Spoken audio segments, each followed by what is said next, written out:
All praises to Yahweh, Ba'ashem Yahweh Shai, Ba'ashem Rakah Kodash. Double honest to the apostles and the elders of Great Millstone, and Shalom to the elected nation of Israel.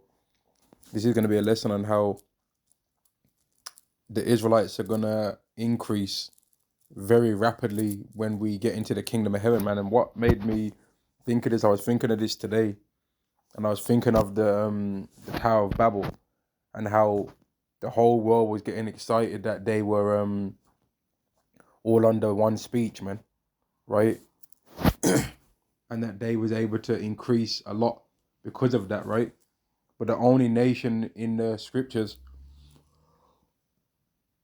the only nation in the scriptures that's going to be able to actually truthfully, that's going to be able to properly be unified in their minds together are the Israelites. So I'm going to get that scripture.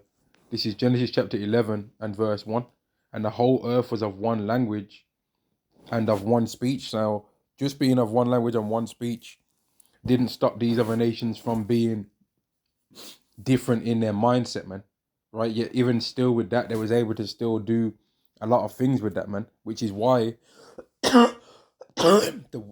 these wicked people of this world right now, the elites of all these nations, they're trying to do the same thing again.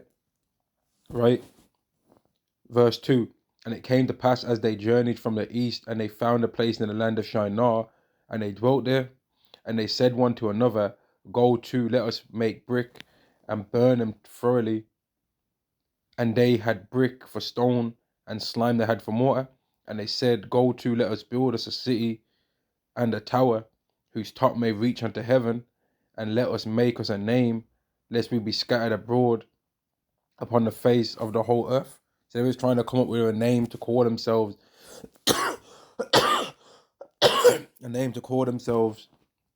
instead of what other nation names they had, man. Right? Which is the same thing that people try and do now, where they try and say, oh, there's no color no more, there's no such thing as color, the children of Israel don't exist no more, yet they're trying to say that they're fighting for them to have their land over there in Israel, which shows that these people are just liars, man. They'll say this, if you ask them the same question 10 times in a day, you probably get 10 different answers, right? Depending on how they feel. But you ain't gonna get the same answer every single time, man. With these so-called Bible believers. If Volker Malone was to interview a so-called J-wish person, when he's talking to them, he ain't gonna tell them that being an Israelite don't matter. But when it comes to us, he'll tell us being an Israelite don't matter. He ain't gonna tell them that they shouldn't be violent. But when it comes to us, he'll tell us that we shouldn't be violent. He ain't gonna tell them that they should believe in the New Testament. But he'll tell us that we should. He ain't gonna tell them that they're only talking about the law. But he's gonna try and tell us that we're only talking about the law. And we know this because we've seen him interview one of them. And he was on his best behavior, man. He wasn't talking about none of the talking points that he says to us about it don't matter that we're Israelites. He wasn't saying none of that stuff. Which shows that he's not genuine, man. He's a fake, man. He ain't a real Bible believer. He's just their servant, man. Made for them to try and disprove that we're the Israelites. But anyway, right, when the people of the earth built a tower and they was building all these things, they was able to do it, man. To the point where Yahweh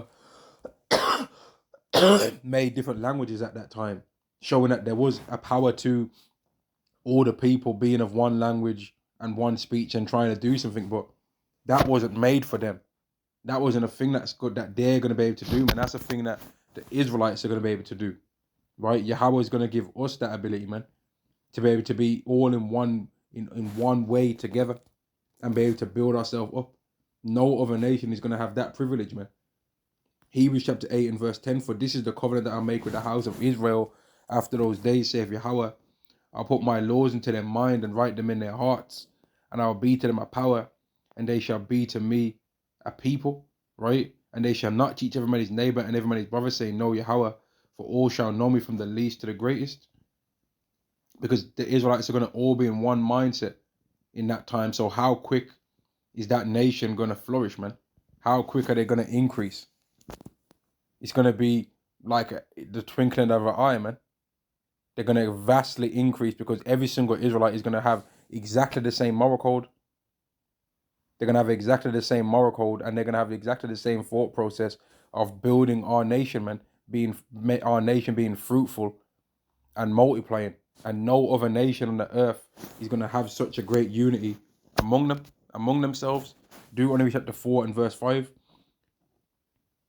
Behold, I have taught you statutes and judgments, even as Yahweh my power commanded me, that you should do so in the land whither ye go to possess it. Keep therefore and do them, for this is your wisdom and your understanding in the sight of the nations, which shall hear all these statutes and say, surely this great nation is a wise and understanding people. And that's what the Israelites are going to be like once they're under the new covenant. This scripture right here still is a thing that's going to happen, man. This is like a prophecy, right? It's really like a prophecy, man. Keep therefore and do them, for this is your wisdom and your understanding in the sight of the nations, which shall hear all these statutes and say, surely this great nation is a wise and understanding people. For what nation is there so great who have Yahweh so nigh unto them, as Yahweh our powers in all things that we call upon him for? And what nation is there so great that have statutes and judgments so righteous as all this law which I have set before you this day? Only take heed to thyself and keep thy soul diligently, lest thou forget the thing which thine eyes have seen, which the Israelites at that time did forget, man, and they started doing wickedness. But the time's gonna come where the Israelites, after they get changed in this time, right, in the time we're living in right now, we ain't gonna forget the things that our eyes have seen, and them Israelites are gonna be given a new covenant, man. And it's only the Israelites that gets the new covenant, as I've read in this lesson, right? And I'm going to get another scripture, because there's a scripture in Jeremiah that says that the Israelites are going to get one heart and one way, showing that the Israelites are going to get to build, like just like how the people during the time of the Tower of Babel was able to build, but they was building with the ideas of wickedness in mind, right? The Israelites are going to be able to build in that same kind of way, except they're going to be building in terms of righteousness, man. So just like how, in fact, I'm going to get it in a minute. In fact, you know what? I'll go to it now. Because it says that there's nothing that would be hindered from those heathens during that time that was doing all of that stuff.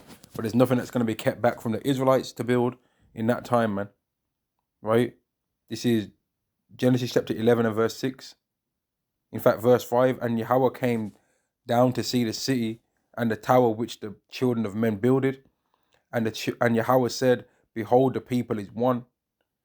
They all have one language, and this they begin to do, right? So he saw that they were building, but they was being wicked, man, right? They were wicked. They weren't the Israelites. That's the thing that the Israelites are going to be able to do, to be able to be one, right? Yeah, the Israelites are the only nation that's going to really be in one mind together, man. No other nations really like that, and we know this because they've all got their own personal beefs themselves. They try and talk about us all the time, but the personal beefs that they've all got against each other are going to be activated when World War III jumps off, man. Especially Esau. They're some of the biggest hypocrites talking about some black on black crime.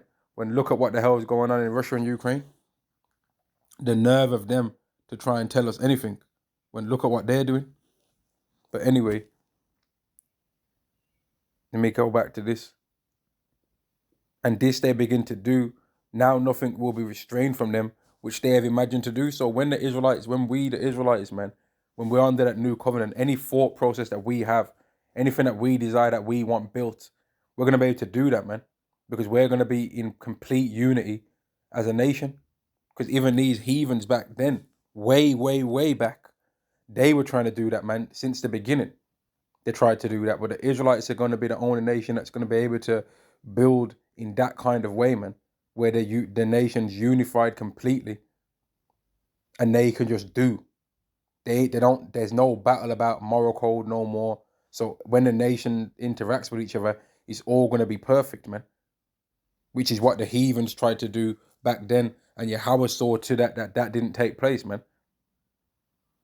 Yahweh put an end to that, but he's not going to put an end to us and what we're gonna do, man. He's not gonna. He's actually the one. Yahweh's actually the one that's gonna be making us do it. That's gonna be making us be unified in one mindset.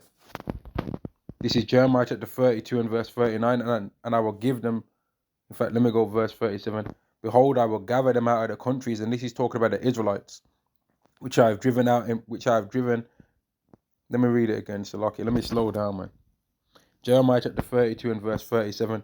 Behold, I will gather them out of all countries whither I have driven them in mine anger and in my fury and in great wrath, and I will bring them again unto this place, and I will cause them to dwell safely, and they shall be my people, and I will be their God, and I will give them one heart and one way, that they may fear me forever, for the good of them and of their children after them, and I will make an everlasting covenant with them, that I will not turn away from them to do them good, but I will put my fear in their hearts, that they shall not depart from me. Now the point was in 39, and I will give them one heart and one way, right?